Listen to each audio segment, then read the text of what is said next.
శ్రీ గురుభ్యో నమః. ఈ సంవత్సరం ప్రధానంగా 2 గ్రహణాలు మన భారతదేశంలో గోచరిస్తూ వస్తున్నాయి. అంటే యద్యపి ప్రతి అమావాస్య ప్రతి పౌర్ణిమకు ప్రపంచంలో ఎక్కడనో ఒక చోట గ్రహణం అనేది సంభవిస్తూ వస్తుంది అనేది పెద్దల మాట.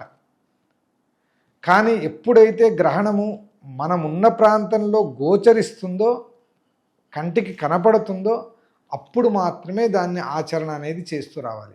ఇప్పుడు చాలామంది అడుగుతుంటారు, అయ్యా ఇప్పుడు వచ్చే సంవత్సరం సౌత్ ఆఫ్రికాలో గ్రహణం ఉందంట కదా, అమెరికాలో గ్రహణం ఉందంట కదా, ఇక్కడ నేను హైదరాబాద్లో దాన్ని పాటించాలా అంటే, అటు ఉన్నప్పుడు ఎటువంటి పాటింపు అనేది అక్కడ లేదు. హైదరాబాదు ప్రాంతానికి గ్రహణం కనపడుతుంది అన్నప్పుడు మాత్రమే మీరు పాటిస్తూ రావాలి. ఈ విశ్వావసనామ సంవత్సరంలో భాద్రపద శుక్ల పౌర్ణిమ అంటే 7/9/2025 రోజున శతభిష నక్షత్రంలో మనకు గ్రహణం అనేది చంద్రగ్రహణం ఏర్పడుతూ వస్తుంది. ఆ సంవత్సరం ఆ నెలలో మనం ఆ గ్రహణాన్ని పాటిస్తూ రావాలి ఆ రోజు మాత్రం. అదేవిధంగా గ్రస్తోదయ చంద్రగ్రహణం కూడా ఒకటి ఉన్నది. ఆ గ్రస్తోదయ చంద్రగ్రహణం విశ్వావసనామ సంవత్సర ఫాల్గుణ శుక్ల పౌర్ణిమ అంటే 3/3/2026 రోజున గ్రస్త ఉదయ చంద్రగ్రహణం అనేది కూడా మనకు ఏర్పడుతూ వస్తుంది. ఈ 2 గ్రహణాలు మాత్రమే పాటించాలి.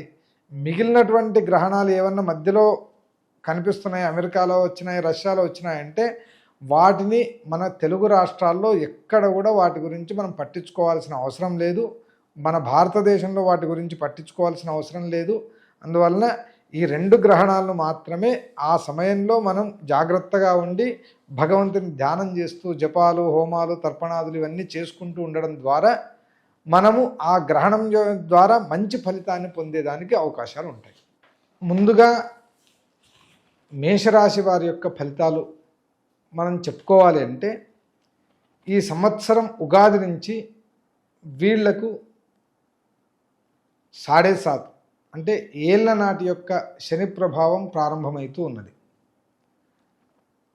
దాంట్లో కూడా ముందుగా మే 14వ తారీఖు వరకు గురువు ధనస్థానంలో ఉన్నందువలన మంచి ధనలాభము, మనస్సౌఖ్యము, కీర్తి ప్రతిష్టలు ఇవన్నీ కూడా కలుగుతూ వస్తాయి.